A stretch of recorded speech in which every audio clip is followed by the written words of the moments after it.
অর্থাৎ পশ্চিমবঙ্গ ছাত্র সমাজ এবং সংগ্রামী যৌথ মঞ্চের ডাকে যে নবান্ন অভিযান এবং সেই নবান্ন অভিযানকে ঘিরে আজ ধুন্ধুমার পরিস্থিতি তৈরি হলো। পুলিশ এবং ছাত্র সমাজের যে কর্মীরা ছিলেন, অর্থাৎ সংগ্রামী যৌথ মঞ্চে যারা কর্মী ছিলেন, এবং পাশাপাশি এই ছবিকে কেন্দ্র করে বিভিন্নভাবে যে রাজনৈতিক চাপানোতর, সেই রাজনৈতিক চাপানোতর কিন্তু ইতিমধ্যে শুরু হয়ে গিয়েছে। বিজেপির পক্ষ থেকে আগামীকাল যে বন্ধের ডাক দেওয়া হয়েছে, সেই বন্ধ হবে না বলে জানিয়ে দেওয়া হয়েছে রাজ্যের পক্ষ থেকে। অর্থাৎ রাজ্য পুরোপুরিভাবে বুধবার অর্থাৎ আগামীকাল একেবারেই সচল থাকবে, এমনটাই সাংবাদিক বৈঠক করে মুখ্যমন্ত্রী প্রধান উপদেষ্টা আলাপন বন্দ্যোপাধ্যায় জানিয়ে দিয়েছেন। নবান্ন অভিযানকে ঘিরে তুলকালাম পরিস্থিতি এবং তার জেরেই একাধিক জায়গার ছবি আপনাদের দেখাচ্ছে, এবং তার জেরেই বিজেপির পক্ষ থেকে যে লালবাজার অভিযান করা হয়েছে, যেখানে বউবাজারে তাদের আটকে দেওয়া হয়েছে এবং তারা সেখানে বসেই বিক্ষোভ দেখাতে শুরু করেন। এবং একদিকে যেমন আগামীকাল বিজেপির পক্ষ থেকে বন্ধের ডাক দেওয়া হয়েছে এবং সেই বন্ধ হবে না, অর্থাৎ রাজ্য সচল থাকবে, এমনটাই বলা হয়েছে রাজ্যের পক্ষ থেকে।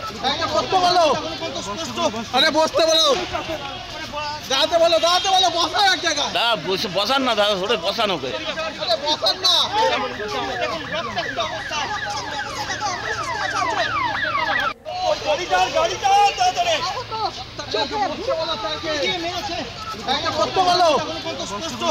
বসতে বলো, দাঁড়াতে বলো, দাঁড়াতে বলো, বসা এক জায়গায়। বসান না দাদা, থোড়ে বসান ওকে। বসান না। তবে উল্লেখযোগ্য হচ্ছে, পশ্চিমবঙ্গ ছাত্র সমাজ এবং সংগ্রামী যৌথ মঞ্চের ডাকে যখন নবান্ন অভিযান চলছে, তখন কলকাতা টিভির ক্যামেরায় ধরা পড়ল এমনই একজনকে, যিনি পুলিশ নন, অথচ পুলিশের পোশাকে তাকে দেখা গিয়েছে। দেখুন, আপনাদের অল ইন্ডিয়া পুলিশ চিত্রটা দেখো, অল ইন্ডিয়া পুলিশ এসএসবি জামা পরে। কে আপনি? কে আপনি? কে? আমার নাম রাজকুমার গড়াই। হ্যাঁ राजकुमार, कहाँ से आए आप? वेस्ट बंगाल से। वेस्ट बंगाल से कहाँ से आए? साइथिया से आए। किसके साथ आए आप?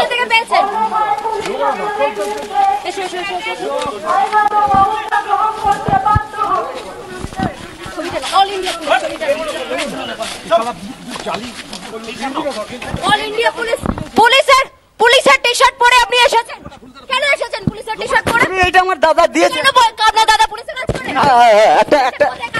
একটা দাদা ওই আসামের ওদিকে কাজ করে। লোগো তোলো all India all India police all India police পেছনটা না।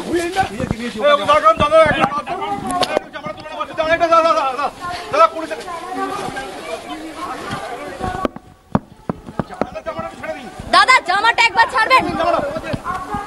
দেখি দাদা একটু দূর থেকে, দাদা দূর থেকে, দাদা দূর থেকে।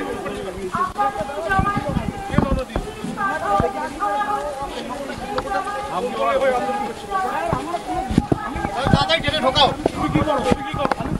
বর্তমানে টোটো চালাইছে। হ্যাঁ টোটো চালায়। স্টুডেন্ট বলতে কলেজ আমি পড়াশোনা করার পর আমি 14 বছর চাকরির জন্য আমি মানে করেছি। কোথা কাজ থেকে কোথা থেকে এসেছো?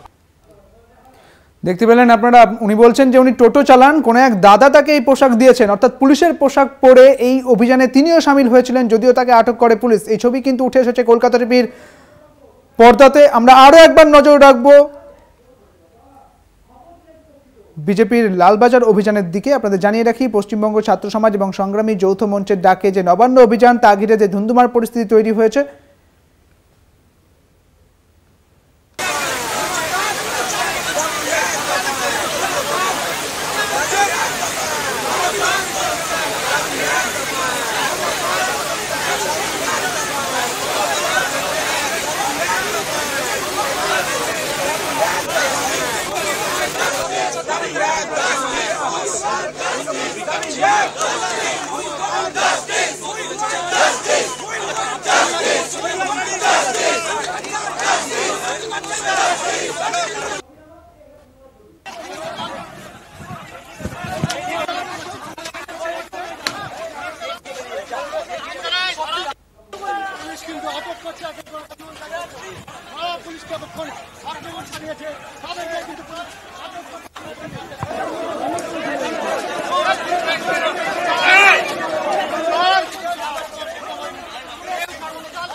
পশ্চিমবঙ্গের ছাত্র সমাজ এবং সংগ্রামী যৌথ মঞ্চের ডাকে নবান্ন অভিযান এবং কিছুক্ষণ আগেই যে ধুন্ধুমার পরিস্থিতি তৈরি হয়েছিল সেই ছবি আপনাদের দেখালাম। সেখানে হেস্টিংসে এই ছবি উঠে এসেছে, যেখানে পুলিশের সঙ্গে ধস্তাধস্তি হয় এই সংগ্রামী যৌথ মঞ্চ এবং পশ্চিমবঙ্গের ছাত্র সমাজের যারা সমর্থক ছিলেন, যারা এই অভিযানে সামিল হয়েছেন তাদের সঙ্গে। অর্থাৎ আবারও কিন্তু হেস্টিংসে যে উত্তেজনার ছবি, সেই উত্তেজনার ছবি কিন্তু আপনারা দেখালাম, যেখানে হেস্টিংসে ব্যারিকেড ভাঙার চেষ্টা করা হয় এবং তারপরেই কিন্তু পুলিশ তাদের প্রতিহত করতে লাঠিচার্জ করে। সেই ছবি আপনাদের দেখাচ্ছি, ইতিমধ্যেই সেই ছবি আপনারা দেখতে পাচ্ছেন।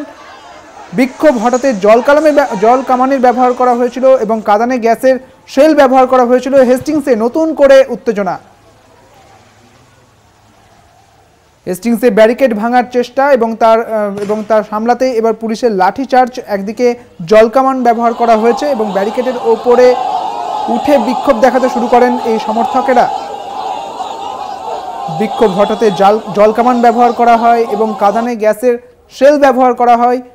পাশাপাশি বিভিন্ন জায়গায় কিন্তু এই ধুন্ধুমার পরিস্থিতির ছবি উঠে এসেছে। সাঁতরাগাছিতে যা উল্লেখযোগ্য, সাঁতরাগাছিতেও কিন্তু একেবারে দফায় দফায় এই উত্তেজনার ছবি কিন্তু উঠে এসেছে। সাঁতরাগাছির পাশাপাশি হাওড়া ব্রিজের ছবিটাও যদি আপনারা দেখেন, একই ছবি দেখতে পাবেন, যেখানে জল কামান দিয়ে পুলিশ প্রতিহত করার চেষ্টা করছেন এই উত্তেজনাময় পরিস্থিতিকে। এবং অন্যদিকে এমজি রোডেও কিন্তু সেই একই ছবি, যেখানে বিক্ষোভকারীদের সঙ্গে এই পুলিশ কর্মীদের ধস্তাধস্তির ছবি উঠে এসেছে। এবং অন্যদিকে হাওড়া ময়দানের ছবিটা যদি আপনারা দেখতে পান, তাহলে দেখছেন সেই হাওড়া ময়দানের ছবিও কিন্তু একই কথা বলছে। সেখানেও কিন্তু বিক্ষোভকারীদের সঙ্গে পুলিশের ধস্তাধস্তির ছবি উঠে এসেছে। এবং অন্যদিকে হেস্টিংসের ছবিটাও কিন্তু একই রকম, সেখানেও একই পরিস্থিতি।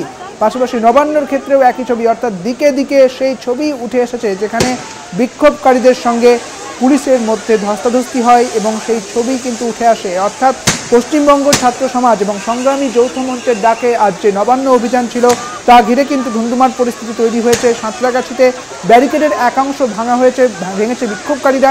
পরিস্থিতি সামাল দিতে, পরিস্থিতি নিয়ন্ত্রণে আনতে পাল্টা লাঠিচার্জ করেছে পুলিশ এবং লাঠি উঁচিয়ে পুলিশ তাড়া করেছে। কাঁদানে গ্যাসের সেল ফাটানো হয়েছে, লাঠিচার্জ করা হয়েছে, ধরপাকড় করা হয়েছে এবং অন্যদিকে বেশ কয়েকজন কর্মীকে তাদের কিন্তু আটক করা হয়েছে এবং লালবাজারে নিয়ে আসা হয়েছে। তারই প্রতিবাদে নেমেছে বিজেপি এবং তারা লালবাজার অভিযান করেছেন। যদিও বউবাজারে তাদের আটকে দেওয়া হলে তারা সেখানে বসে এখন বিক্ষোভে সামিল হয়েছেন। এবং অন্যদিকে এই ছবি আপনারা দেখতে পাচ্ছেন, যেখানে ধুন্ধুমার পরিস্থিতি, হাওড়া ময়দানে আক্রান্ত পুলিশ কর্মী। নবান্ন অভিযানে হাওড়া ব্রিজেও তুলকালাম হয় এবং পুলিশের জল কামান ব্যবহার করা হয়েছে। হাওড়ার আন্দোলনকারীরা, তাদের সঙ্গে পুলিশের ধস্তাধস্তির ছবি আপনারা দেখতে পাচ্ছেন। সেই ছবি হাওড়া ময়দানের ছবি দেখাচ্ছি। পুলিশ কর্মী একেবারে রক্তাক্ত অবস্থায় পুলিশ কর্মী তিনি যাচ্ছেন, সেই ছবি আপনারা দেখতে পাচ্ছেন, যেখানে এই বিক্ষোভকারীদের সঙ্গে পুলিশের যে ধস্তাধস্তির ছবি, সেই ধস্তাধস্তির ছবি কিন্তু আপনারা দেখতে পাচ্ছেন। হাওড়ায় আন্দোলনকারী এবং পুলিশের মধ্যে ধস্তাধস্তি, সেখানে রক্তাক্ত হয় পুলিশ কর্মী। পাশাপাশি হেস্টিংসেও কিন্তু পুলিশ কর্মী তিনি আহত হয়েছেন। এবং অন্যদিকে শুধুমাত্র পুলিশ কর্মী যে আক্রান্ত হয়েছেন এমনটা নয়, পুলিশ কর্মী অর্থাৎ পুলিশের যে গাড়ি, তাও কিন্তু ভাঙচুর করা হয়েছে। অর্থাৎ হাওড়ার আন্দোলনকারী পুলিশ এবং তাদের মধ্যে খণ্ডযুদ্ধ এই মুহূর্তে সেই ছবি আপনারা দেখতে পাচ্ছেন। অর্থাৎ এই হাওড়াতে যখন এই অভিযান যখন সামনে আসে, ঠিক তখনই কিন্তু বিক্ষোভকারীদের সামাল দিতে পুলিশের লাঠিচার্জ করে এবং সেই পরিস্থিতির মধ্যে পুলিশ এবং বিক্ষোভকারীদের মধ্যে সংঘর্ষ বেঁধে যায় এবং তার জেরে পুলিশ কর্মী আহত হয়েছেন।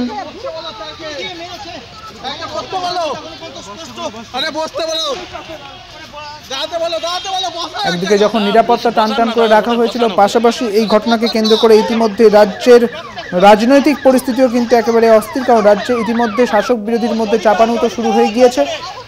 বিজেপির পক্ষ থেকে আগামীকাল বন্ধের ডাক দেওয়া হয়েছে। রাজ্যের পক্ষ থেকে বলা হয়েছে কোনো রকমভাবেই বন্ধ মানা হবে না এবং একেবারে সচল থাকবে বুধবার অর্থাৎ আগামীকাল রাজ্য, এবং কোনোভাবেই কোনো অসন্তোষ একেবারে কোনোভাবেই কোনো কিছু কিন্তু করা যাবে না, এমনটাই বলা হয়েছে।